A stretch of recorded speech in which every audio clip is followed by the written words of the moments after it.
বাল্মীকি দেশের জীবন কাহিনী। একজন ডাকাত কিভাবে পৃথিবীর মহান ঋষি হলেন জানো? তিনিই লিখেছেন রামায়ণ।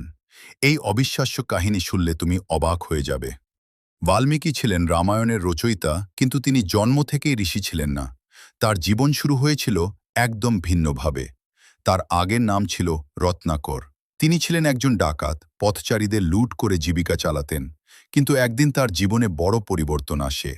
একদিন তার সাথে দেখা হয় নারদ ঋষির। নারদ তাঁকে প্রশ্ন করেন, তুমি যে পাপ করছো, পরিবার কি সেই পাপ ভাগ নেবে? এই প্রশ্ন তার জীবন বদলে দেয়। রত্নাকর তপস্যা শুরু করেন।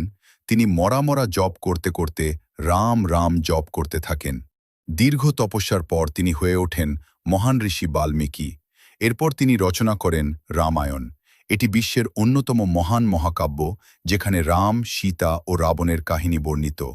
বাল্মীকি আমাদের শেখান, মানুষ চাইলে বদলাতে পারে, পাপ থেকে পুণ্যের পথে ফেরা সম্ভব। সৎপথেই সতম্ভব, সৎপথেই সত্যিকারের শান্তি। তুমি কি এই পরিবর্তনের গল্পে বিশ্বাস করো? কমেন্টে লিখো জয় শ্রীরাম।